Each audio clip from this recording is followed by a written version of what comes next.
This is the eMpTy podcast.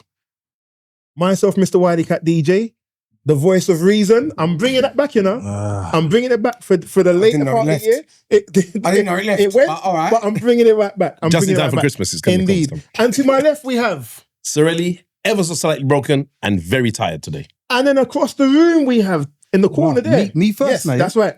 Buddy in the building, a.k.a. The Truth. And next to him, we have... Man like Tongo, you don't know me there. What I got on? And the last member of the regular cast, we have...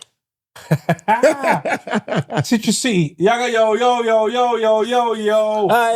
It's a Citrus in the house. And we're running the show.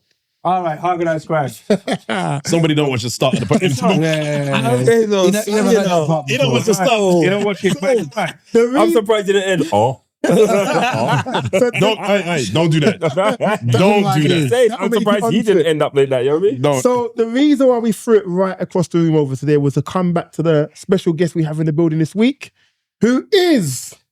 DJ Longers, aka the Celebrities DJ. The Celebrities DJ, you know. So very quickly, very quickly, because there's a whole lot to go through. Who is DJ Longers apart from the Celebrity DJ, and why are you here? I'm DJ's been DJing from since I was about 13. I was too young to be in clubs when I was in clubs DJing.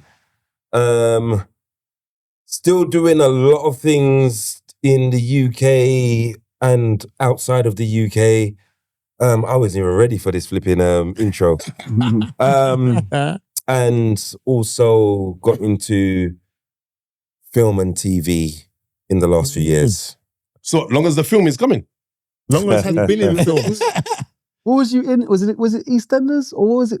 I was in EastEnders. I'm not going to hot him up. I was watching a film, and it was like, it wasn't an extra, but it was like slightly like an extra. But I was watching the film and I thought, hold on. And I had to wind it back because there was a little part in that film that I thought, I saw it. Long was in it. He's in it. And I had to phone him. Bareback Mountain. This guy. I don't know. What? You know what I mean? Man, the man made his own film. Man said Bareback Mountain. Like, bro, you watch porn hard. Like, I've never even heard of that one, boy. No, I'm just saying, you know what I mean? I've heard of something else, but I mean, I wasn't in none of those. You know the funny thing is, until he said that, I was like, wait, what is it called? Yeah, exactly. It's broke. Exactly. Bareback man. You know what? Yeah. You don't need to co-sign that. But that was how I then found out Longers was in the acting field. And yeah, man, it's been great to see. Thank you. But I'm going to do a little thing different because we ain't got rain this week. Shouts out to Rain. But because we ain't got rain this week, we're going to jump into Wagwan with Wiley. Rain's roundup is gone for this week. It's back for the next time. It's Wagwan with Wiley. Do you know what? Well, I'm changing it up. I'm changing everything Don't be telling us about what you have for dinner, you know. I wanted to press on something just quickly because now, first of all, I don't want people to think that I'm disrespecting anybody, right? Now, this is what I was watching from Supermax the Supermax thing. Wait. We need to give you our full attention. I'm cool with Supermax, you know, and I don't know him that way to know whether he's trying to be controversial or if this is actually his views, because he was strong on his views. And he said something about dancehall artists who come out of dancehall and do something in another field are not representing dancehall. This was talking about Sean Paul. The whole argument was talking about Sean Paul. My thing is, hell no. That is so off, in my opinion. And I'll tell you why it's so off. People discover music or different genres sometimes by somebody jumping outside of their field. So let's look at it this way. Supercat. Remember, sometimes some of them never back. Me a rude boy, you tell me no take back. That was in hip hop. You've got Buju that's done stuff with Heavy D. You've got Shabba that's done stuff with what's his name? Gerald, not Gerald Levert. The guy who was in. I know who you're talking about. I can't remember his name, yeah. Johnny Gill. Yeah. You understand what I mean? My thing is this: just as long as you take your dancehall style and go in there and do what you do, you're representing dancehall. You know, that's how some people actually learn about a genre, because they hear about this person on this song, which is outside of their genre, and then all of a sudden I was like, whoa, what is this? I've never heard of this. This style is different. And then they start researching it, and then they go, okay, this is what dancehall is. Now they know about dancehall. So they now represented their genre for somebody else to now support it because they're now into it. How do you think some of the Afrobeat artists are getting around? 100%. You know, this was what I mean? this was the big argument last time around, but still. Let me check that with this now. If they're doing what they're supposed to be doing, then they're representing dancehall. Now, I'll give you another flip. Baby Sham, hands off my property. This is no monopoly. Only my girl and me, you know, cause they on top of me. That's not dancehall. He's rapping and rapping in an American accent. You get where I'm going with that? But if you go and do what you do in your same patois, then you're represented. Let's look at another way now. Let's just say this is 98, 99, 2000. And my name is Ronaldinho, right? I'm a Brazil player and I come to play for a British team. And I bring my same samba style over here because nobody's not doing that stuff. So if I come over here playing how I play in Brazil, am I not representing my samba style? Am I not representing Brazil? Yeah. You get me? So you can't now say to me, well, you're not representing your people then because you're playing in another country. I get it. It was a very interesting, shouts out to Supermax, because there was a lot, I was getting a lot of flack in that debate, but yeah, it was a very interesting But the way debate. he said it is like there's no leeway, like no. If you're representing dancehall and it's outside of dancehall, then it's not dancehall. I'm like, whoa. Question. That's a bit of shit. Don't you think that was to do with, and this is me, I haven't actually seen the interview, but kind of just being devil's advocate. Don't you think this has to do with more of a lot of dancehall artists now try to sing in their tunes and stuff like that? So, for example, what's the last tune that's come out with, what's his name, singing that old tune and he's remixed it to make it, You know, Really that so old, you know, he said that tune. You know, back in the day when Elephant Man. he's going to record shop and the man said, Yeah. can I have that tune? That What tune? tune? The tune Yeah. goes, you know, it goes, Elephant Man. Elephant Man's tune. All right. He's singing on that, well, he's trying to sing on that thing. So, So check this out. Very last point in it, because there's a whole lot to go for. Go on. Which dancehall artists, and I'm not talking about new, but which dancehall artist has not sang a song? They've all kind of sang. They that all- one, yeah. they've all- We've all Kind- and- what it and is, by this point, if you kind remember of. rightly, there Yeah. became this era where you are now called a singjay, which is supposed to be different from a DJ. Because even the rappers are doing it as well. Exactly. You know what I mean? So everything has turned melodic. So I mean, like I said, like even down to down to Sean Paul.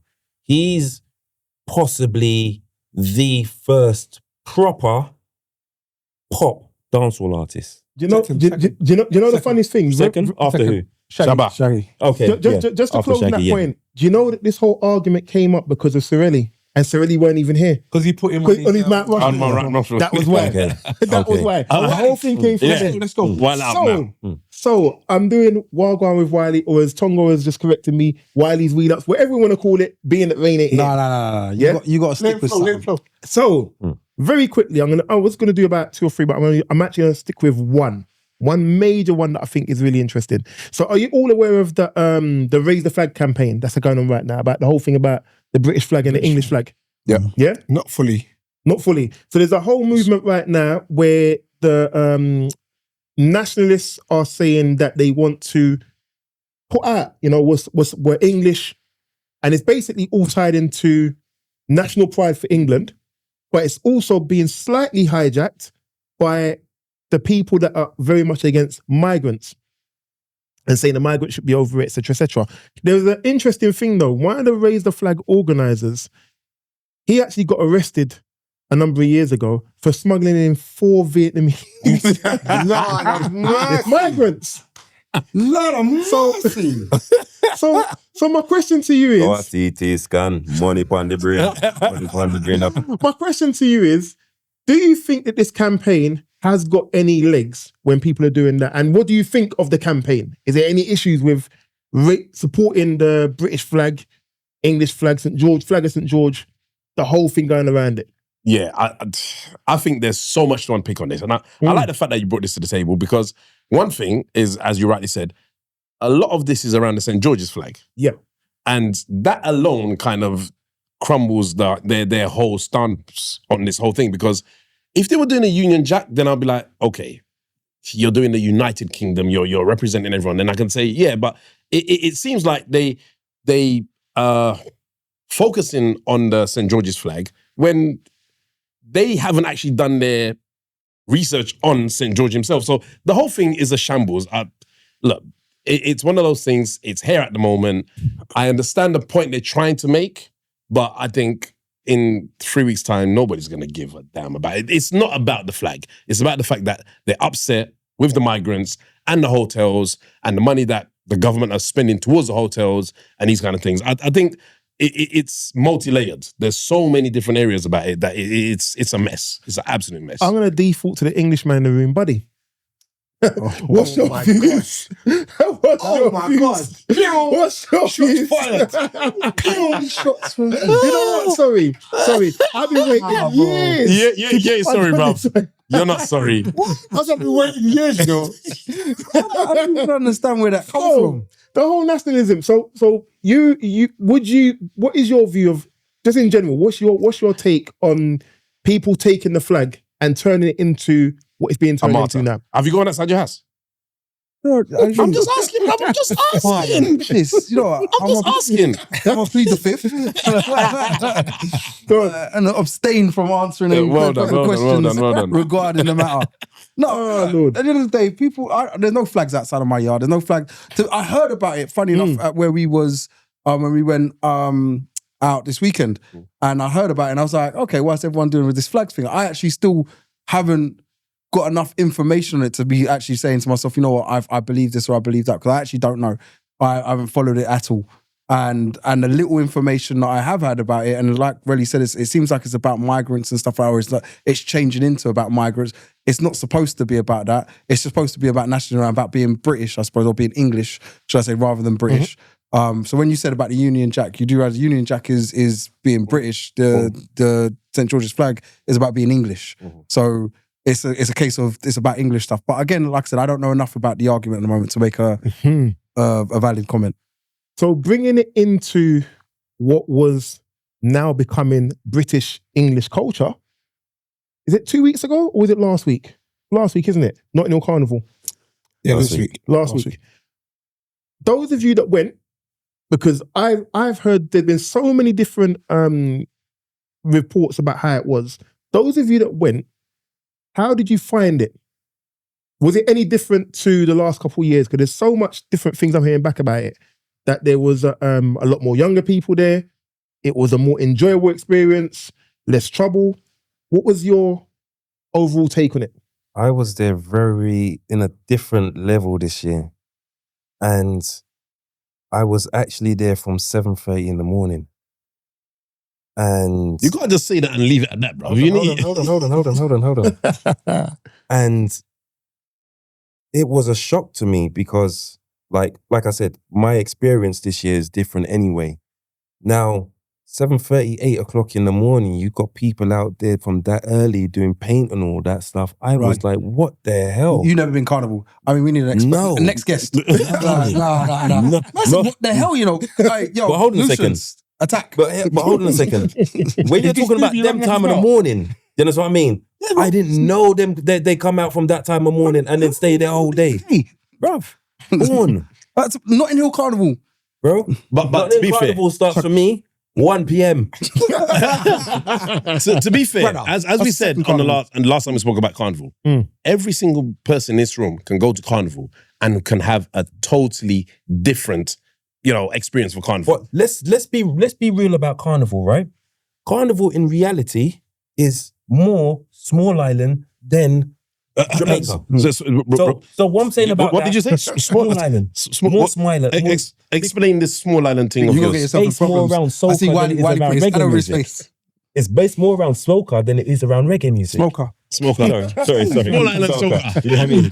Soca. Smoker. But you get what I'm saying. We're going to patent that one. So Solonas came to our team, made up a word, and now we need to patent it. It's really correcting you're making the Smoker. Watch when I'm in the dance and I got the mic and as long as we're going to play some Smoker tonight. Go ahead. But you see where I'm coming from. That's what I mean. So, what y'all did them? 1 p.m. it starts, not 7 for 8 in the morning. So Citrus is going to start with the education of soca and Carnival weekend. Go. Before we Citrus. does that, I'm surprised. I feel that kind of proud because Buddy is back in it when 10 years ago, 15 years ago, Buddy was talking like loggers. He's been infected, but we won't talk about that. It's Citrus, been longer than 15 years. please give us your 19-year-old experience of Carnival weekend. And particularly, and the week coming up to that week. but particularly how this year's one was. So, Particularly how let him this do year's one was. how it was or what his experience was, and then you can then compare it to. So I can't do from 19 years old. That's a bit wild. But historically, you'd be fetting or raving for the Jamaicans in the room and Wiley. From Wednesday, maybe Tuesday, Wednesday, Thursday, a day party, an evening party, a boat party. Friday, boat party, brunch maybe. Then an evening, there'd be a concert, and then there'd be a rave at night. Saturday, historically, Panorama. would be Kings and Queens, which is where they go and display the big costumes, which doesn't happen here anymore, unfortunately. But so basically, if you remember years ago, they'd have huge one-person costumes on the road for Carnival, and there were Carnival Kings, Carnival Queens. Then there used to be a gala where these people would go and display these big costumes, and it'll get rated. We don't do it here in the UK anymore, but it still happens around the world. And then Saturday evening, you'd have Panorama, where it's a steelpan competition, for those that don't know. And then after Panorama, there'd be some form of event. This is Saturday night. Sorry to interrupt, but give a little bit more information about steel pan, because a lot of people don't even realize that steel pan is a Part of very Carnival big part culture. of Carnival. Big man. So steel pan is oil drums that are, well, some are cut, some are left whole. And these drums are tuned in with different notes. And then you get different panists or steel pan artists that play songs arranged by whoever the composer is. And then they'll depict what songs are being played for that year via steel pan to be displayed for the crowd and judged, and whatever the case is. And it is an orchestra, so it's made up. It's not just what you see in the train stations with one man. It's an And absolute. big up Pantonic Steel Band Orchestra for me, because that's why I was around on that Sunday. And definitely big up Caribbean Sessions, because they were out there and we were out there with them. So, Didn't finish. no, go on, sorry. No, it's nice. We just Sorry. That's what we do Caribbean culture. We just we've had enough of it. So, no, my point being, though, this year, After Panorama, you would then have what Longers is now calling craziness at 7 a.m. Juve. You'd have Juve. And Juve is traditionally started at sunrise. And it's where individuals would dress and mock the slave owners. And dress like them, but normally play what we'd call rhythm section, or it would have things like a drum, like a bongo drum, a big, we used to call it a didup. I don't know what the actual official name is. It's a big drum that makes one sound on the left and an opposite sound on the right. Someone will have a cowbell. Someone will have a piece of iron, which would normally be a car rim. rim of a car. And then basically you'd be chanting as you're walking down in the parade. So this was Juve. And also with Juve, there are different types of Juve from different islands, and all islands come together with their own individuals. Some throw paint, some throw powder, some Oil. The black doused oil. in oil. Black oil, yeah. Okay, yeah. And there are other traditions that some has lasted a length of time, some has fallen away. And then you have your carnival. Traditionally, Sunday was your kids' day, and then Monday would be your adults' day. So if you went down, so now what Notting Hill have done is they've introduced the Juve bands, the paint and powder bands and oil bands on a Sunday as part of the Main event. the main event with the kids day. Yeah. So it just gets a little bit merged, a bit confusing. And But that's then cool. that's normally cleaned up. And then Monday you have the full what you would class as carnival. However, added on to that, you then got your static sounds and your food vendors and whatever else. So then it becomes like a whole charade. Yeah. You get what I mean? Now bring it to today's. So this year, sorry, so This year's one. I jump in quickly. of course. The Sunday, they now call it the paint bit. They don't call it Juve, they call it Dati Mas for the carnival day. Okay. Okay. So for this year's carnival, This year I'm gonna let Sorelli go with this. Okay, so for this year, I'm not as young as I used to be. So this morning Juve thing and all that, it don't happen. But like yourself, Longers, I was out on the roads. I think I actually got there about 8 o'clock. And when you're following a band, so I was with an actual Caribbean Sessions and we were doing the whole event and whatnot. And I highly recommend to everybody who hasn't done it that way, experience it that way. Yeah. Experience Agreed. it as it was meant to be experienced. Join a band, Caribbean Sessions, any band, and experience it. So you go there, you get breakfast. You're fed before you go onto the road, and then you have your costumes or your t-shirt, whatever takes your fancy, and you go out. Yeah. But it's a totally different event because when you're with a truck, you've got security. So you've got that freedom to move around. You don't have this kind of ocean of people that you get stuck in at the end and whatnot. You go through the routes, you go past the judging point, which is it's an amazing experience because at that point, you know, the judges are watching you, you get the cameras on you from the BBC, from everywhere, and you get to express yourself, to dance and have a good time. Once you go past that, then you'll get your food, you get drinks throughout the course of the day. There's a toilet with the truck. So it means you don't need to do, which is the hardest thing for most people, you don't need to go and wander off and try and pay £10 to someone to go in the yard and try and use their bathroom, whatever. You've got this with you all throughout the whole course of the day. You get fed, you get drinks. And then for me, as a person who's participating in that thing, one of the things that I enjoy the most is that once you get to the end of the circuit and you've had your day, you pack up and for me, go home. So the madness that happens in the darkness or towards the end of the evening where there's no more trucks on the road and people are just left standing because the music doesn't wind down like a rave, it just turns off. Once it gets to that time, it's locked off. Now, if you've been following a truck and this truck's got, I don't know, 1,000 people around it and the music just stops, everyone's now Agitated as well. Yeah, because they were having a good time. Yeah. I was in the middle of a scrub. And you've now just locked off Russ, the music. Can you explain what a scrub is? Not everyone will know. We'll let Buddy explain that later. But anyway, when you're in the middle of these that and, shots are vicious. and it just stops, it leaves you in limbo. So people then start to, you know what they say about idle hands and all those kind of things and whatnot. So yeah, definitely experience it in a different way. To answer Mr. Boom's question, Wiley's question, in regards to was it different from our previous experiences, I would say Carnival this year was much calmer. There was less people, from my experience anyway. It felt like there was less people there. Both days. I did both days, yes. But it was very enjoyable. The weather held out really well. People were well-mannered as they can be. Obviously, you get the odds intruder that wants to kind of jump into the band or go through. And I'll be honest with you, a lot of people are overwhelmed with Carnival because it's not something that they see every day. So to come out to Carnival and see people dressed and, you know, costumes and this and music's playing loud and whatnot, a lot of people are overwhelmed and they don't know how to behave in that way because it's not something they experience. It only happens once a year. So, you know, when people get old enough to go, a lot of people go with their friends and whatnot, and they're not taught, they're not experienced in it. So that's what I found this year anyway. So when I was looking at the figures and stuff for it, there was 423 arrests this year, which is more than last year, you know? But Over there both was days. over no, both no days. fatalities. There was no fatalities, which we thank God, and there was less serious violence arrests. So one of the things we was talking about in the previous podcast was about there was no, we was at that point we're being told there was no fencing and stuff going on. We then got to find that it was having all the police gates and everything they were doing.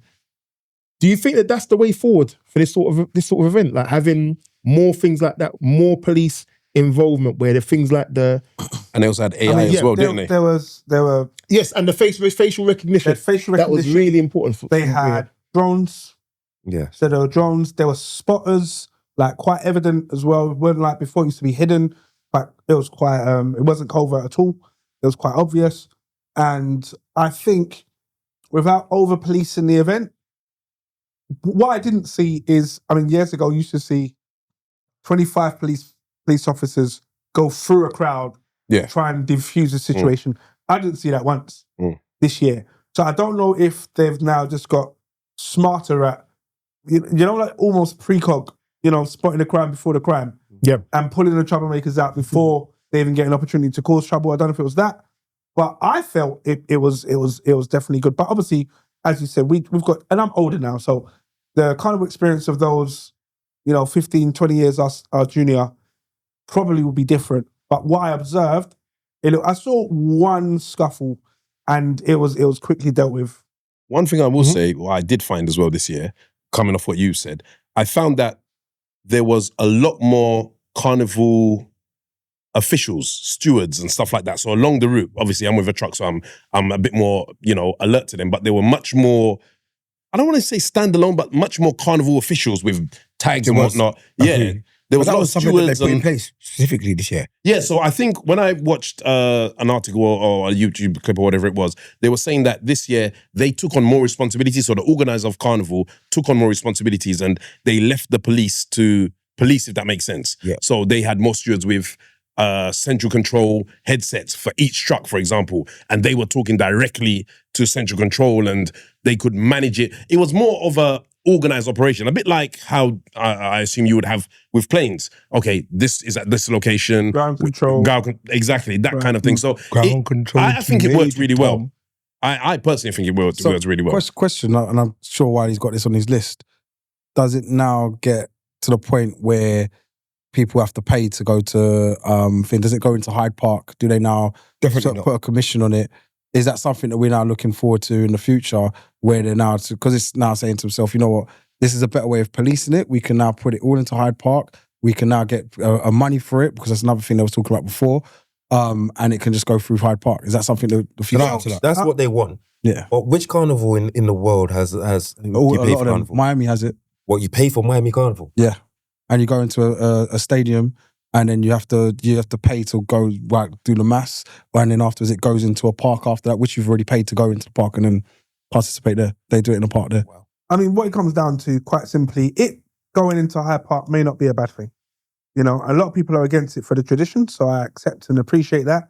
However, if you look at it from a logistics, Carnival is not a carnival in a park. when you look at it from It's a a street logistics, thing. if you look at it from a logistics point of view, if it's about keeping people safe, I think that has to be the priority.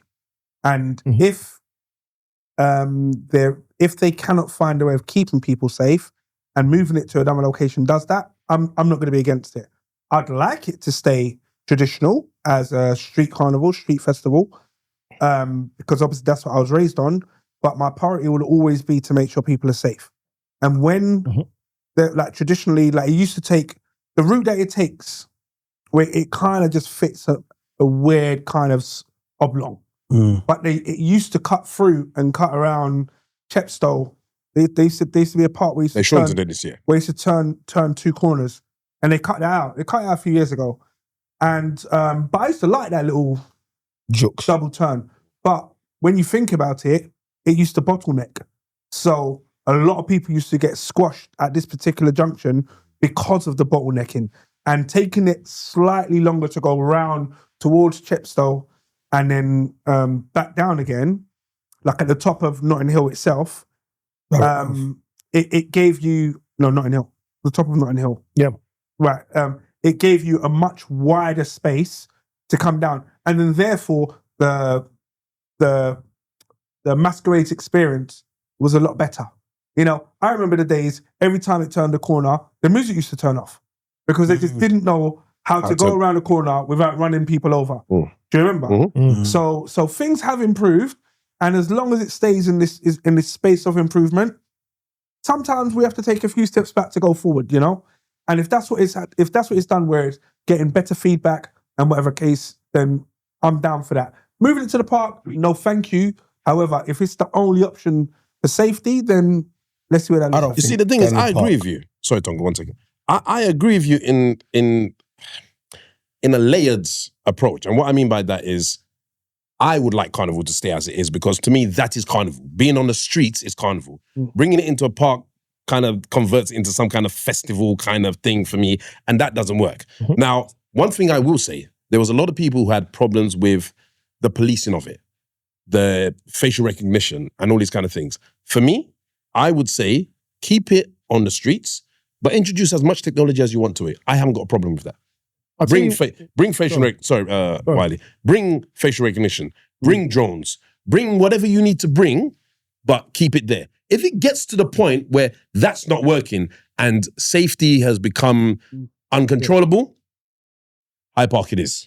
One thing I didn't realize, or I did see and I think we sort of talked about it, well, Rain talked about it on the last podcast, that, you know, it's the responsibility of people that are in the culture to ensure they get the message out to say, you know, this is our thing.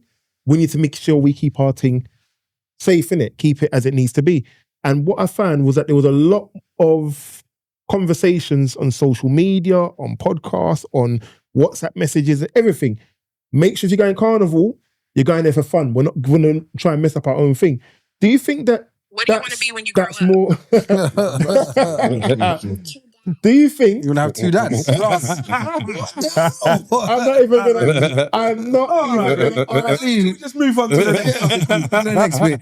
I mean, that was a sign, isn't it? algorithm is too much. You want to have 2 dads? What is I'm not gonna ask what films you've been watching. Make a point I was trying to make. Go on. What I feel like about this Hyde Park theory is, if you move it to Hyde Park, there's no route anymore. It's just a bundle of people in a big they'll space. make a route. They'll make a route. So we can't assume what it is, innit? There'll be a route. All right, true. But it takes away the essence of Carnival by putting it in the park. Yeah. 100%. And that needs to remain. So even if they're going to move it to the park, I'm all for it if they can keep the essence. But I feel like what they did this year with the safety Facial recognition was and amazing. all these Barriers and things everything. that they put in, Arches. the things that they put in place this year made it a very fun and smooth, and you didn't feel tension at Carnival this year. I don't know if anyone else felt that, but I didn't feel like there was any tension. I didn't feel like it might cook off in a minute. It might kick off in a minute. At any part of the Carnival, I didn't think that. When I was walking through, well, juggling through, hobbling through, I didn't see that. When it stopped, I didn't get squashed up and I wasn't in any band. So I was doing the old school, take a walk, going through crowds. I didn't get squashed up once. I didn't get any bottlenecking. And I enjoyed it immensely. And I didn't see one. They said there's a lot of young people. There were a lot of young people, but they were just all on vibes. It was there wasn't like, come with an attitude, come to like, oh, we're the man, them, no one can touch us, where's the ops, this, that. It was none of that. It was pure vibes. Do you know what? Sorry, but we need to stop talking about young people. Because in reality, they are the future of Carnival. Carnival is hype for them. We're at this era of social media. They've watched it on all these different platforms for so many years. They want to go to Carnival, and once they go, they're going to keep going. So, in reality, we need to stop saying, oh yeah, well, young people, like, they're going to be there and they're going to take over when we're not going no more. Long as where it is, and I'm probably one of the biggest advocates for it, is we've got to realise to ourselves that we are now older. Of course. Do you know what I mean? And when you're saying our young people, I looked at some of the videos and stuff like that. There's 20-year-olds, and to us, it's like, oh, look at the youth man. But it's not. That's, I mean, you as were said there at earlier 20 on, years them man, they old. were going when they was 19. We was there. I'm Yeah, glad so the youths are going. There's not Exactly. youths. It's just this is the generation of carnival. Because like the way we're using it is almost like it was a negative thing. Yeah, You know what I mean? And they are the future of what carnival's going to be. I agree with you. We are. Just, I think there's one thing though. They're not being taught carnival as we were introduced to it. So, for example, both myself and Citrus played steelpan. Talking about they'll Pantonic, never- we played for Pantonic. They'll never be introduced the same way you guys were. Yeah, so what I'm saying is carnival is not just 2 days of the year. Carnival is 6 months of designing costumes. Yes. Do you know what I mean? It's arranging for the trucks. It's being with the committees. It's being into, as dumb as it sounds, never know that electronics. sound, the sound systems on the road, it takes a lot of organizing. Yeah. So it's introducing them to, look, you can be part of carnival, but you don't actually need to be part of the walk around. You could be a sound engineer. You could be a designer. All the trucks have got scaffolding or some kind of structure to hold everything up. There is also the designs that go around the trucks. So there's so many layers of it. It's being able to show them that carnival, you come here on 1 day or 2 days and have a great time.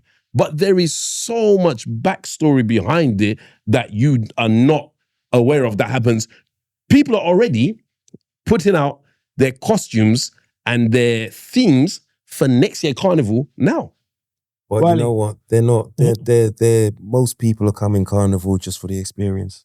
And those are people who are historians who are looking at it from that point of view. You know what I mean? Most people are just going to come out there just to have fun in carnival.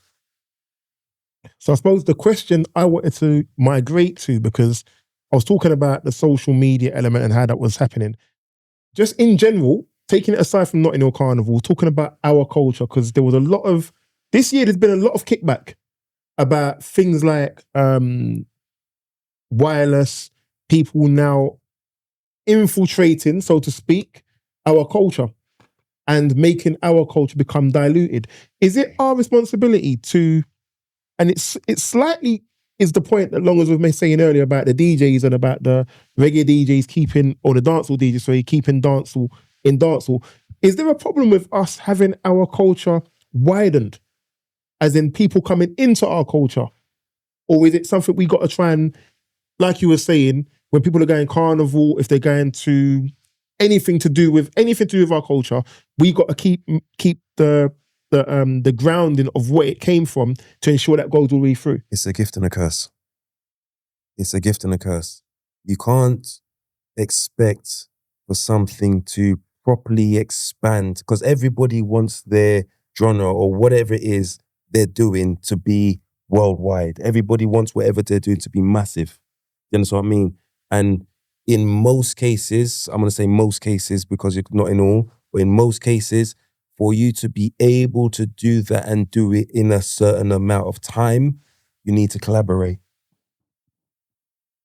You know, touching back on what I was talking about earlier on when we were talking about dancehall and, you know, having to only be a dancehall artist, otherwise you're not, if you're not represented, if you step out, like, all right, so Chris Brown did does his Afrobeat stuff. Do you understand what I mean? He was on the remix for Mona Lisa. Oh, yeah. Yeah?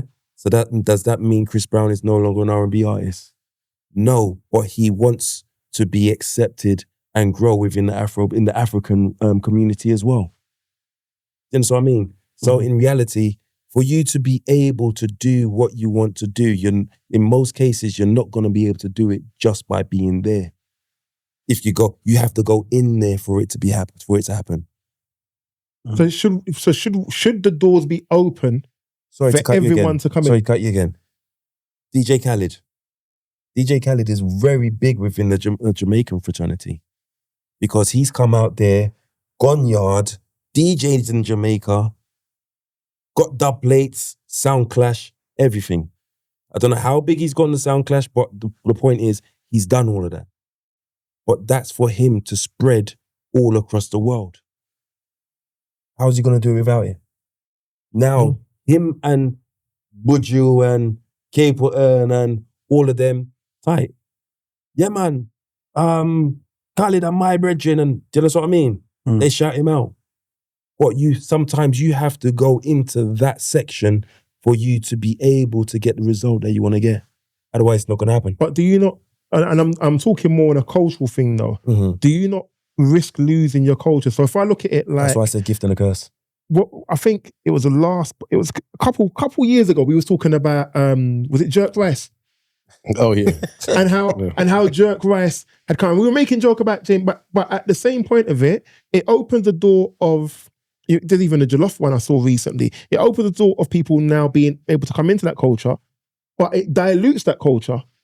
Is that something we want to have happen, though, or do we want to keep it? So when we're talking about those kind of things, right? We're not talking about stuff that has come out from us, though. No, those have come out from somewhere else that we don't even accept. But it's their marketing that makes it look like, all right, cool, yeah. Nothing dilutes. I mean, this is a madness because nothing dilutes the culture. At the end of the day, if you're now sitting there saying that a rap artist is going to do something inside of a reggae artist or a soca theme or whatever else, not what is it expanding what they're doing, or even just generally our cultural backgrounds is what I'm more looking at. It just expands it. I don't understand the problem. Like when you use the example of Chris Brown going on Afrobeats, that was great. Because all that did is it now made Afrobeats more aware to the other side, to the American side, and so on and so forth. For me, it's crazy to think that you're going to sit there and say this shouldn't happen or this. I feel to myself, all it is an expansion, and it's a way of making things more known. That's all it is. Tongo. If you have the culture, the original culture is not going to lose itself unless the people that are of that culture lose themselves. So they're always going to be their culture. They're always going to be the core in it. They're going to be the nucleus. And then what they'll do is they'll, spread a little. They might, as you said, they might go to Afrobeats. They might go to hip hop. They might go to whatever. But they're going to also, we as black people, love to invite everyone to the cookout. We just love to do it. We always bring other people in. We always welcome them. We're always hospitable to them. And it's not returned when we go to them or their things or their culture. But we naturally do that. Is that not more for us? So it doesn't, what did you say? It doesn't dilute us because we are still us. All we're doing is saying, come experience what we do, see how great it is, have a little piece, taste it. You're going to like it. That's it. But what about because I'm looking at it, I think my concern with things like that is people coming in and taking over. And before you know it, so if you look at things like the festivals in history, that's been history. That's been everything in history. That's my concern with things of our culture. We will build what we're building, but then it'll get to a point where someone else will now come in and take over, monetize it, popularize it, whatever it may be, and actually take that cultural thing that we've had for years, centuries, whatever, and make it become something else. That's when I'm talking about how carnival is and how festivals are and how our culture is. That's the concern. Like, if you open a door, can you close it? But you don't need to close it because the original is always the original. So we're always still gonna, like, the people that do carnival for the original carnival meaning, they will never not do it for that reason. Sorry. They're not gonna pass it down. You've got something called a generation game, bro. They're not gonna pass carnival down as carny. They're gonna pass it down as carnival. You know what I'm saying? They're still going to tell you about Jab. They're still going to tell you about Juve. I don't necessarily agree with that. There's something called a generation game. And when you look at a generation game, things get lost in the generation. Absolutely. In translation. That's what makes it so hard. That's what makes culture gets lost in certain places. And when you try to bring back that culture, some people will fight against it because as far as they're concerned, it's not there anymore. But they don't understand that, oh, well, we still need this within our culture to protect it. But the generation game is what loses things. Because you ask any of those youngsters, as Buddy called them, as we alluded to, what carnival represents or what it was actually about, 90% of them. Because I'm about to say, it's exactly what Citrus said earlier on when he said, tell you what it was. How Juve was started, blah, blah, blah. Do you know what I mean? Like, if you ask people now, how did it start? they wouldn't know that story. Do you know what I mean? Unless they listen to the podcast, they're not going to know that story. It'll be a case of, I didn't know it started like that. I just thought it was people just dashing paint in the morning because it was, you know what I mean, Juve morning. Like, that was it. Traditions. So, you know what I mean? They lose the tradition, but that's just Chinese whisper. That's just life. I mean, you know what I mean? I think back to when we was talking about, and funny enough, you was talking about it, buddy, about your family history and getting to know certain bits of your family history and why. I think I can't remember if it was your grandmother or your great grandmother and trying to get the history, and one of your aunts who's getting the story from. But if you don't have that cultural link, when it now gets lost and it now does become something else, we can't close the door, can we? We can't turn around and say that it's gonna be what we recognize it to be, because the people after us will make it something that it isn't. And I suppose that's what I'm looking at when I'm looking at our culture. Our culture is molding into a way where I suppose my concern is that we're not going to be in control of our culture in the next 10, 15 years. That's the concern. And you're seeing it, if you then spread that further into things like the gentrification things. I mean, a lot of us have grown up in Hackney, or even if you talk about North London and the way that it's changing now, it's not changing for the people of the area. It's changing for everything. It's just changing differently.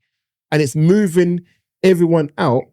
What then happens with the history of that area? Does it change? Do you have to adapt with it, or do you just keep it as it is? Do you know what? Something so off topic. I've got to admit it's slightly off topic, but it's because you just said it about things changing in Hackney. And I'm going to bring up something, and this will probably make the shorts.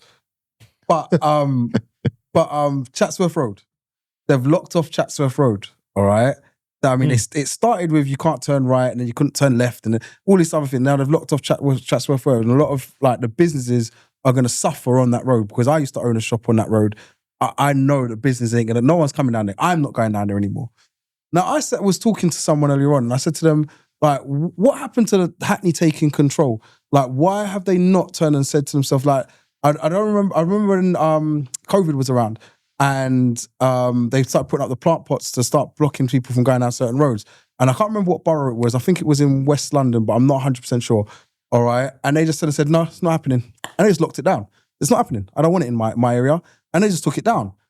The people stood up and said, it's not happening in my area. And it went. Now I look at Chats and I'm thinking to myself, and I heard that Mare Street is the same thing right now exactly as well. They've locked off that. So Hackney right now, to drive down, and some of us live in Hackney, is an absolute nightmare. Why are the people not sitting there taking control? Because it was something that someone said to me, the people that are now moving into Hackney, all right, the different races and whatever else not, have moved into Hackney. Different classes. Yeah. They don't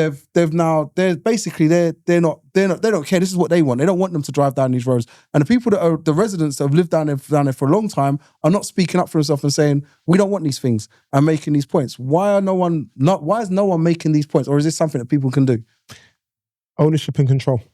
If you have ownership of something, you can take control of it. You have to remember, and this is, I recognize this just in the general thing of gentrification of a lot of areas, is if you don't have the ownership of the area, you don't have control of it. The people that own it can change it. So if you're talking about the classes that have moved, it's not just Hackney, it's happening in Brixton as well, happening all over London. The classes that are moving in, they're buying up properties left, right and centre, and then they're now having the power to be able to make decisions. Whereas you that may have lived there for 40 years and was renting for 40 years, you're only 2-3 letters away from being moved out of your home. Some of it are councils though. Some of it's the council doing. Because I mean, I think with Hackney, they sold a lot of their land and businesses and buildings to private investors. So you're saying they're the ones that are making these decisions. There you go. I said, I mean, I can't remember but I want to say it was in Kensington or Kent, or I feel it was West London, where they just said, we don't want these things blocking our roads, so they're not going to block our roads no more, and we're just going to take them, and they went. West London. It was West London. It was West London, but it was also South London. South London did it as well. South London removed. Question. Are they actual gates, or are they the plant pots? They put the plant pots down there first. I'm talking about Chatsworth Road. Oh, and Chatsworth, I haven't been. There was never no plant pots. Yeah, It's just a gate there that you just can't go through. Yeah, so now they've put a time, I think it's from 9 till 7. 7 till 7. You mentioned West London. You mentioned West London. The reason why is because a lot of that is owned. Think of the areas where a lot of these people are living, and if a lot of that is owned housing, they are able to make those decisions because you can't just, as a council, make a decision on someone's home. Like you can't do is it compulsory purchase order? What is it called? They call it when somebody wants to buy someone's. Yeah, you can't just do that. But you can do that with a housing estate and say we're going to knock down this estate and make part of it. But, all right, so I'm going to be again. Just call me. I'm being devil's advocate a bit here, but I live in the area. All right, so whether I own my property, I live in the area, I vote in the area. Yep. So I voted for this person to be in power, and I vote in the area. I'm now watching a situation where I can't now drive to my house, where it used to take me 5-10 minutes to get to my house. I now need to go round, up there, down. It's now taking me like half hour, 45 minutes to get home, when I could just go straight down Chats and I'll be there in 10 minutes. Why am I now having to deal with that? And I now want to make, where's my voice? Is what I'm trying to say. We need a voice. Strength in numbers. But this is it. But I'm putting it out there now. Numbers. A lot of these people are not going to make the complaint. They're not going down to the town hall. They're not participating in the surveys that get sent through the But door. can I pause you? You're one of them people. I don't live in Hackney. Brother, come on, man. Go Hold on. You get what I'm saying? All right, so check this out. When you're talking about the surveys and stuff, most of the people, they do this thing where they put surveys through people's letterbox, knowing that most people ain't even going to look at the survey more 100%. than anything else. But then you can't then Hold complain. on a second. Remember, their survey it's very much a case of, all right, I'm playing devil's advocate with this one as well. I'm saying that their survey is basically saying, all right, do you want it or do you not want it? No, it's more a case of, do you want it? And if you don't say nothing, then it's a case of yes. I hear that. But let's say, so you don't answer. So you're not answering is them saying, yes, you want it. The other thing about them surveys, though, is that if they don't get the result that they want, They'll find they another will way. change the reasoning as to why they're doing what they're doing. Example, they always send the surveys out. We're going to put parking restrictions in this area. We're going to do, I don't know, 8:30 till 6:30, Monday to Saturday. Are you not against it or for it? Just that, other.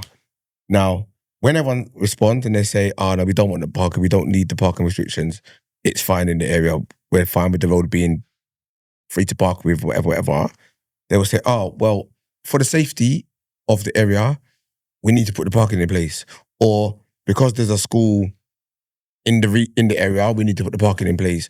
Or so they'll change the narrative of what they've said to put what they want to do anyway. To be fair, what will happen, and you're somewhat right, is let's say, for example, Hackney.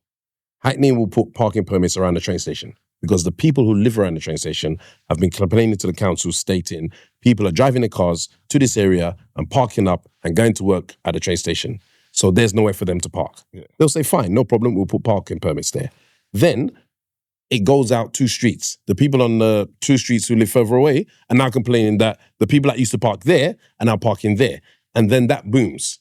Now, boroughs don't necessarily communicate as they should do. So what happens is, Tower Hamlets, for example, is a neighbouring borough, or Islington, they will have a train station close to Hackney. They will do the same thing. And then what happens is you end up with a few streets that have got free parking. Now, it's one of those things where it's either you do it or you don't. If you have a few streets that are pay and display or whatever the case may be, and a few that are free, everybody's going to go on the free parking. It's just the way humans are. So you then get into that kind of conundrum where if Citrus lives 2 roads away from the train station, I live 1 road away, and I'm complaining my roads are jammed, you give me parking permit, everyone's going to Citrus's road, he's now going to complain.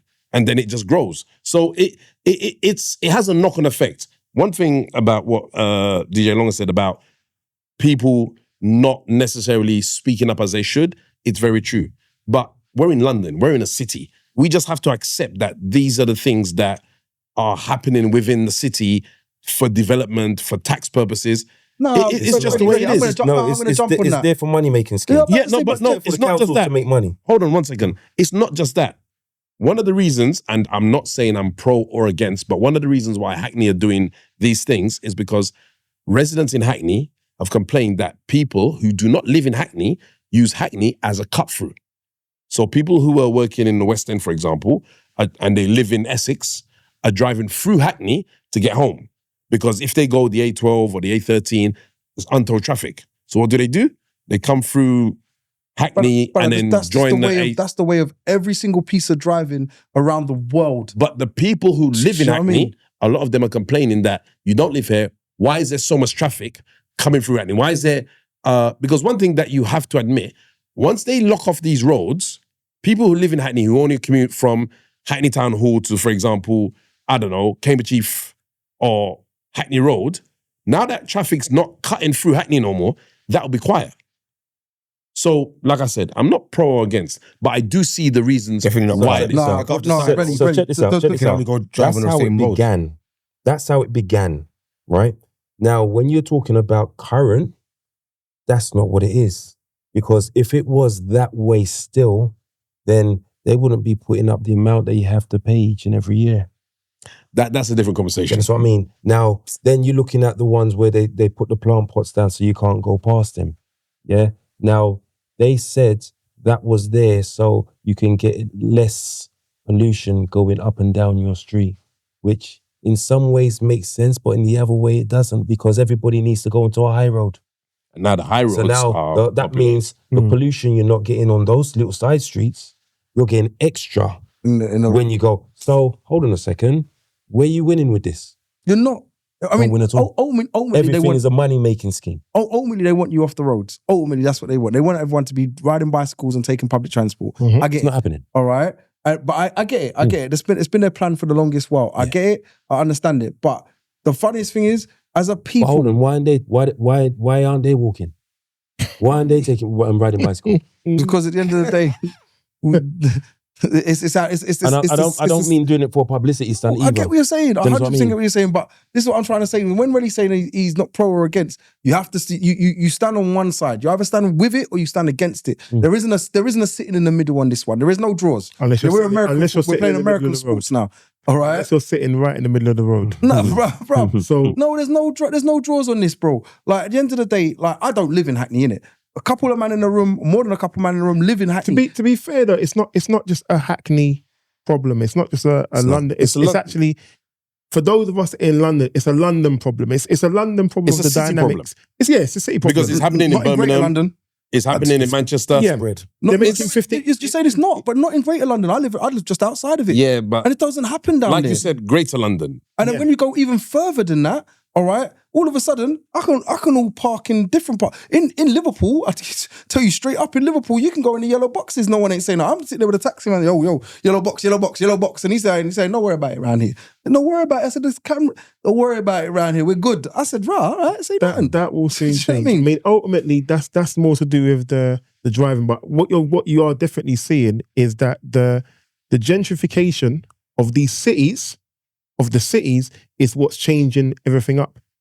And tying that into our guest, the gentrification of London has effectively killed all of our nightlife.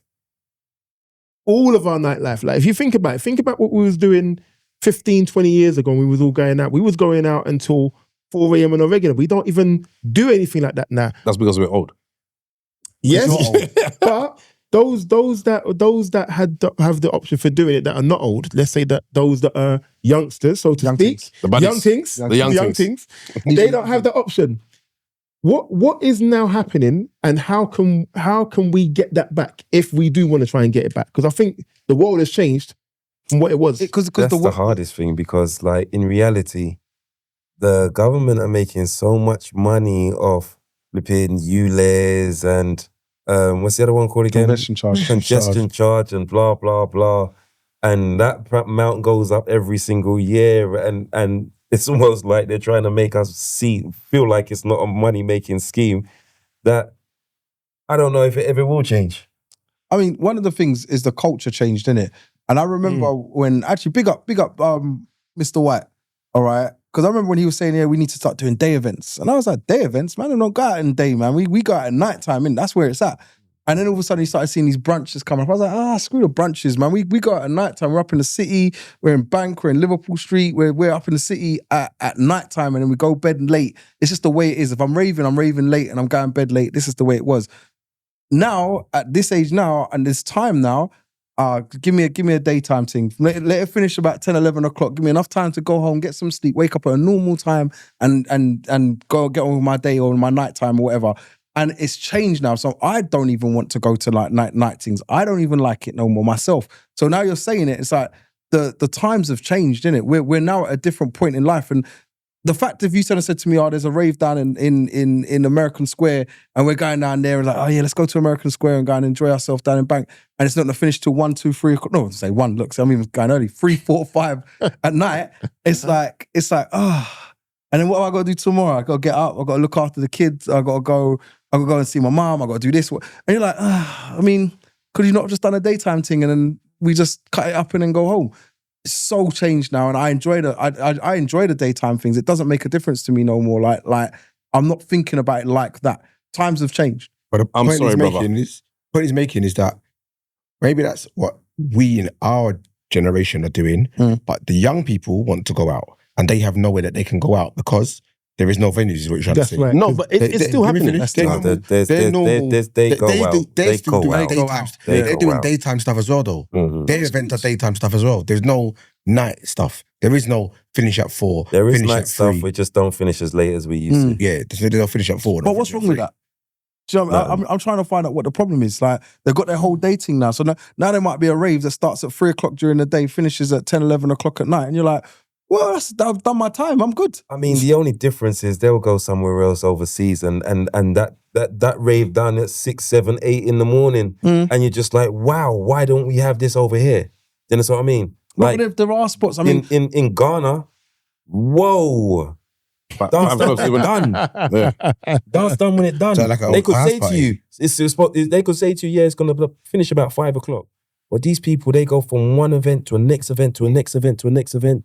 So if a mass amount of people get to your party at 4:30 and you said it was going to be done at 5, that thing's going on until 8. Because you're making So just money. take note. Yeah.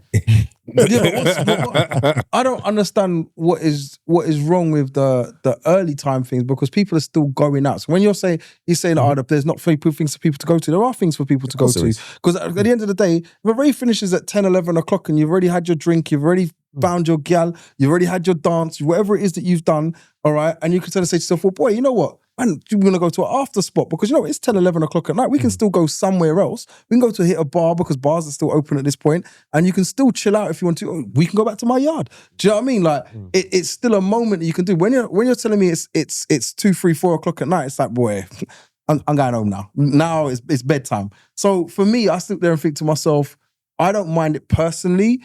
I still don't see a problem with the way that it's shifted. It's just a shift in what the times are doing. And it's upgraded. And in life, what you're going to find is we find different ways to change things and to upgrade it as best as we can in it, or what sits the criteria to that's around. And the criteria at the moment, right now, is we like brunches.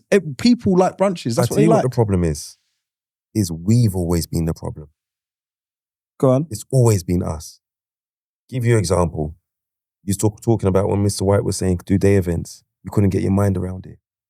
That's what I mean. That was the problem. You couldn't see that this thing that is good is going to be something that's going to be big. And then the other thing is, well, all right, it's a day event, but it finishes at 10. I'm still going to get there at 8 o'clock. We are the problem.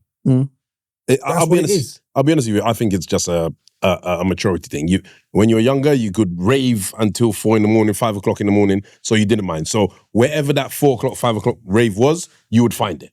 Well, I mean, I agree with you. But even with that, like, we know that this dance is not going until 4 o'clock in the morning. It's going until 10. But I'm still going to get there 8:30 or even 9. That's because we're happy getting 3 hours of raving and getting home. I'm not screwing it to you. That's literally the hour and a half. Brother, don't mess with Tongo's raving time. What's wrong with you, bro? I'm happy. He calculated that from the moment it came out of his mouth. But check this out. We've all been promoters.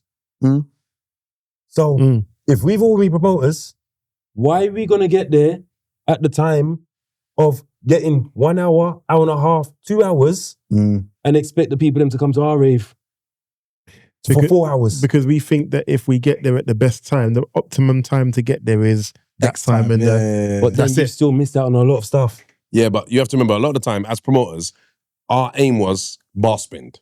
It was a licensing those. It was this and the other. We were told by the owner of the club, minimum bar spend, $5,000. So we're now trying to push people to get there from early so that we cover our bar spend. It's more than just bar spend. It's more than bar spend. It's more than bar I'll spend. be fair to that. Because More than bar let's spend. be truthful. If everybody's gonna get there at 10 o'clock and the thing started at 3 o'clock in the afternoon, then basically your dance is gonna flop.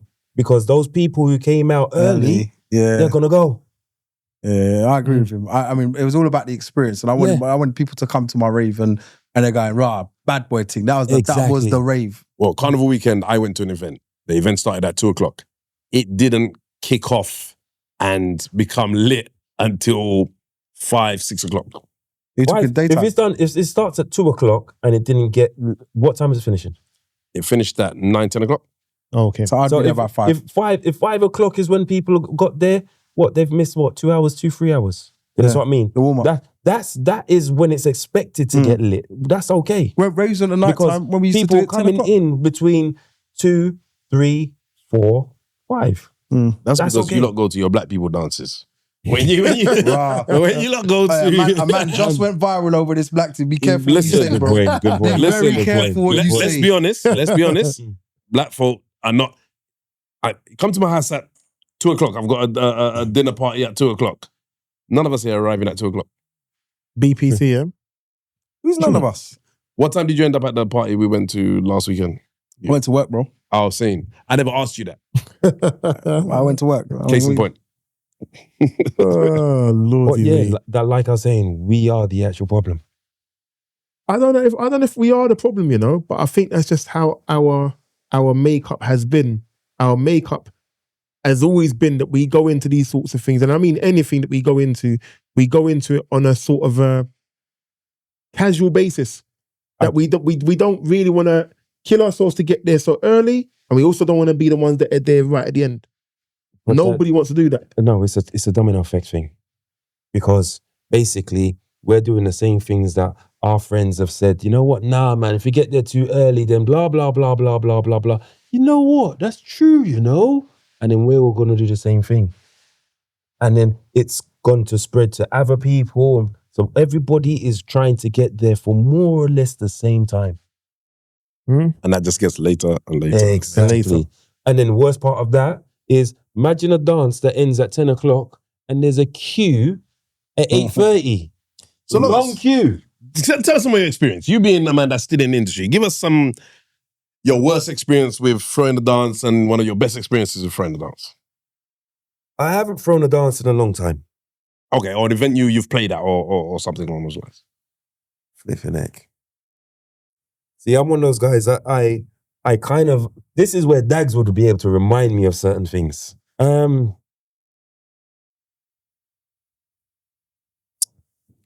tell you what. Being that you're the Superstars DJ Yeah. and the international DJ, best event you've played at? Idris Elba's wedding. Oh, you played at Idris's wedding? Yeah. Oh, well done. Yeah. Most amazing venue I've ever been in. Just the actual driveway, just driving up to the point of where the actual party is. Like, everything about it was amazing. So Yeah. was that your Everything. proudest moment as a DJ? Yeah. You pay for free. I actually did. Right. I've Actually got an did. event for you to go to. You can pay for free for. That's what I'm saying now. Like, right. I ain't gonna lie. I'm waiting for you. I ain't gonna lie. And like, I didn't have to pay for free. You know what I mean? Let's just say, for example, if he's doing he's called me up he actually called me up to do a party last year, and I said to him, "Oh, bruv, I'm in Gambia." All right, cool. But that I wouldn't be doing for free. It's his wedding. I was even shocked they even asked me to do it in the first place. So, Sorry. Yeah. I've got to throw another question. So if you, as a DJ, because I'm not a DJ, I've never been a DJ, I've been a promoter, but in regards to playing for free, if any of us here said to you, play at our wedding for free, or play at our wedding, would you be expecting to get paid, or would you say, it's a wedding, let me come and... in most cases, I would expect to get paid. You understand what I mean? Now, when you're talking about somebody as high profile, it was never a case of, oh, well, if you don't play for free, you're not going to play. It was never that. You understand what I mean? He didn't even call me to negotiate anything. He just said, I'm available. I'm going to get my people to call you. You understand what I mean? It was just one of those cases where I said to myself, you know what? This guy, he's paid me for his events before. When he did do you remember he did this thing over in West London called Seven Wallace? 7 weeks, each and every Friday up in West London. I can't remember what the name of the venue was, but if I said the name of the venue, I'd be like, oh yeah, that place. And this is where I gave this guy the props as being just the coolest celebrity I've ever known. Reason being is because of all the years I've known this guy,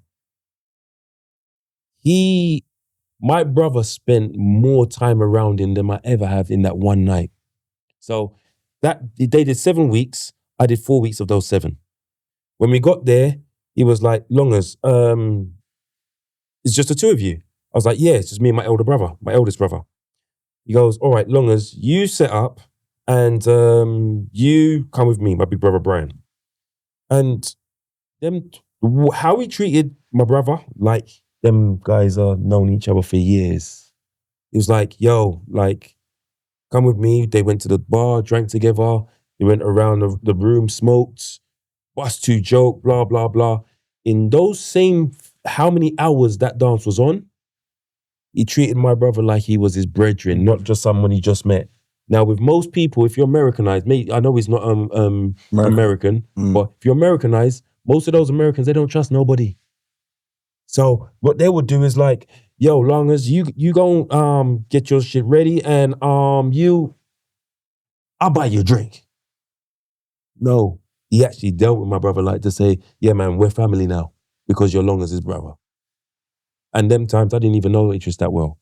So that guy, for me, coolest celebrity ever. That's actually a good story. Ever. So I remember, because we're gonna be coming right to the end fairly soon, but I remember that you was the first DJ I remember that had gone abroad to America. And I remember you did that when Kojo first went to America. Okay, so my first time I went to America, I didn't actually DJ out there. You understand what I mean? A lot of people thought I did and I didn't put them right. Straight up. You guys made assumptions. Do you understand what I mean? So why am I gonna? Oh yeah, cool, respect, fam. Do you understand what I mean? And it just is what it is. Weren't you doing stuff in like? So for example, you did the Mexico Cancun jump off and things like that. Cancun, I've been doing since 2014, and that along with the Cardi B tour, I would say has been my second favorite events that I've done after Idris' wedding. Like, Cancun Jump Off is literally just party. That's still happening? Yeah. Yeah. It's coming up to 25 years, I think. It's coming up to about 25 years. Don't quote me, but I think it's about 25 years it's coming up to. And it is... When I first came out there, they brought me out there as a UK DJ to just play stuff for the UK because the people of UK they've been coming out there, but they've never had their own music played out there. So I was brought in there to do that. They didn't realize they was going to get UK plus Afrobeats. That was the first year that they had Afrobeats, and some of them got into it. Some of them was like, I don't know this. With the UK stuff, they'd never seen mosh pits live before.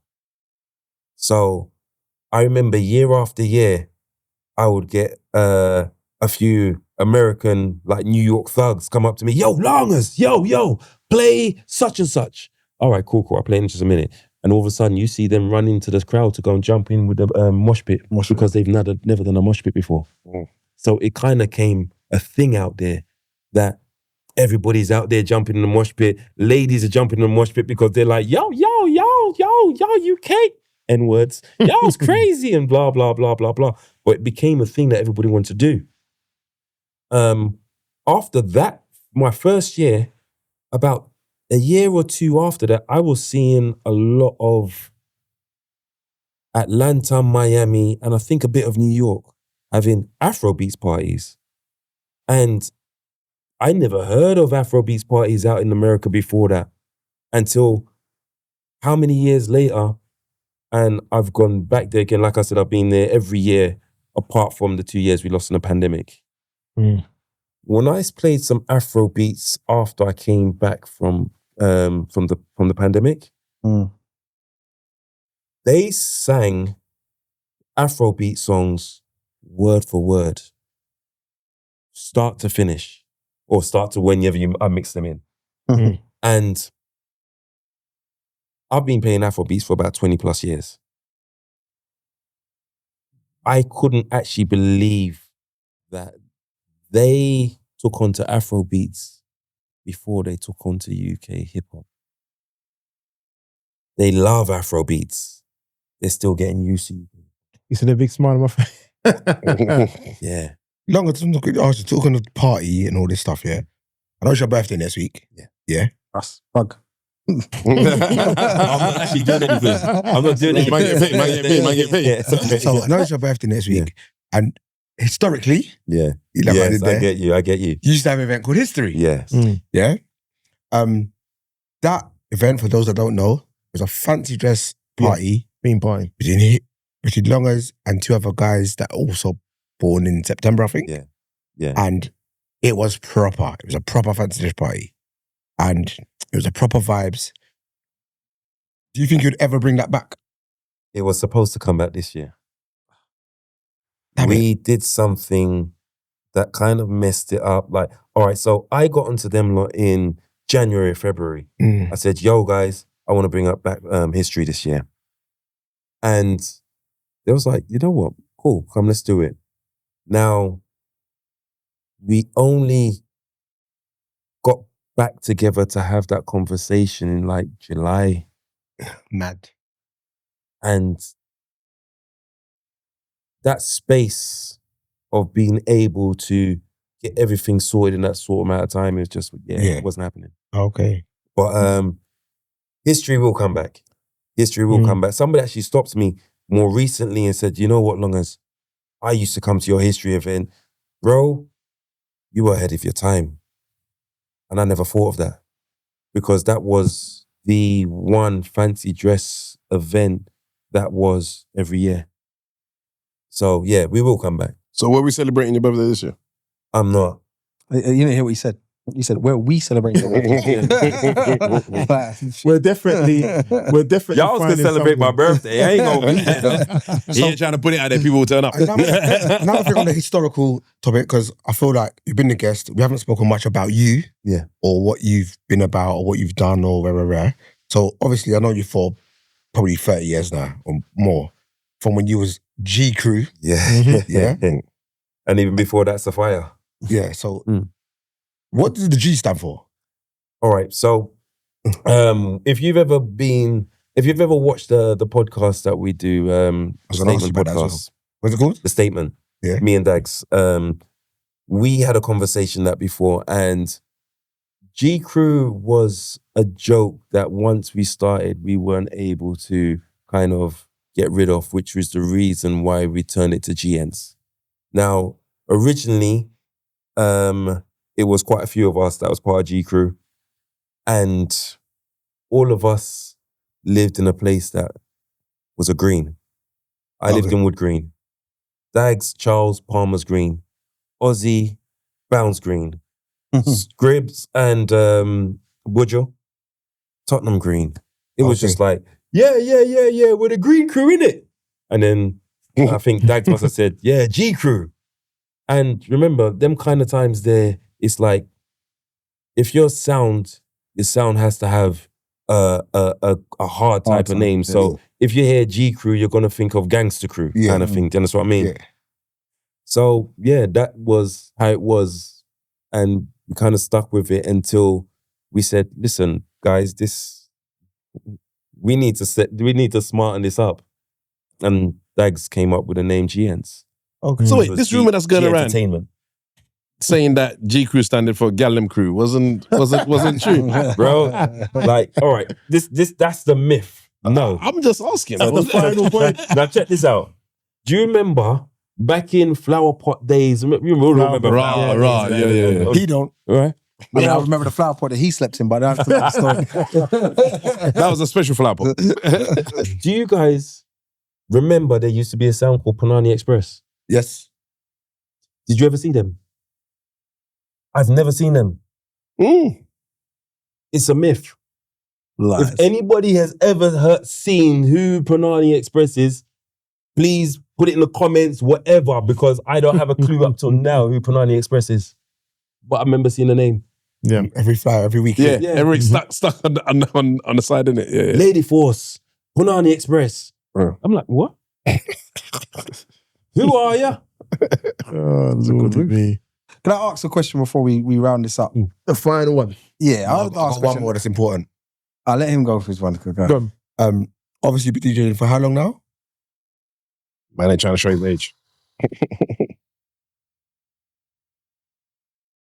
30 years. And I know that you've passed on your skills to other My daughter. prominent DJs now. Okay. So Taylor Ray, if I'm not mistaken, you taught her, right? I never taught Taylor Ray. So what happened? How did that connection come through? I gave Taylor Ray a lot of music at the beginning of her career. Okay. Obviously, I've spoken to her with regards to DJing, but I never actually taught Taylor Ray. Okay. So that's what I wanted to clarify. Hey, I wasn't sure. That's obviously me and Charlene, good friends from way back, and obviously Taylor Ray's her daughter. So yeah, I just passed on some knowledge. To her and gave her quite a bit of music. Okay. Buddy, final one. All right.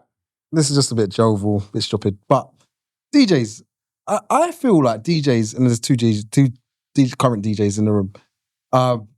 I don't feel like you lot take enough risks when you're on the decks. I think everything is always played to a certain way, and very like, this is in playing that goes with that. It's just very, I don't want to say basic because I'm not going to kill you lot's craft, but basic. Have you listened to Longers? Go on. So there are certain DJs that I've listened to that do take risks. They'll do some mad things on the decks. They double up. They do this, and I'm like, rah, DJ, big mix. Those are ones I suppose get my attention for their craft. Do you know what I mean? Do you feel as a DJ now, the platform that you've got to, do you now play it safe? And is that something that you agree with, that people do play it safe? Or are you still one to take risks and do things that are out of the extraordinary? All right, so I was that guy from how long ago who always mixed acapellas with instrumentals. Because I like to do something different and I enjoy it. But then when you talk about taking risks, there's a gift and a curse. The gift and the curse is basically, well, you can do it, but it's not supposed to be done everywhere. It's not in every arena that you're supposed to do doubling. People don't care about doubling. You know what I mean? Doing that scratching and doubling. People don't care about all of that. And most places you go to, they don't want to hear it because you can't dance to that. I remember speaking, I think it was with Mr. Play. We was having this conversation. And we was talking about the fact that most or a lot of these younger DJs have a big name, but they can't mix. And Play said to me, but you know what, Longers? People don't care about that no more. People don't caring about the fact of, well, this person's mixing and this person's they're clanging or whatever. They don't care. All they're hearing is something different from what your trained ear is hearing as a DJ. So, in some ways, like I said, it just depends on where you're playing. I mean, there's and also depends on how much drink people have got inside them as well. Because obviously, when people are drunk, they'll just dance to anything. But yeah, sorry. No, that's it. That's very true. That's very true. We could talk for days and days and days, but there's too much to cover. I haven't even covered every single thing, but there's too much to cover. I want to say thanks the longest for coming. Guys, you know what? Thank you lot for having me, man. Like I was quite pleasantly surprised when you called me and said, "Yo, long as we want you on the actual podcast." So yeah, I've enjoyed being there, man. Thank you. Thank you for coming, man. Thank you very much. Thank you, guys. Well, this has been the eMpTy podcast, and if the glass ain't half full, It's empty. Yeah.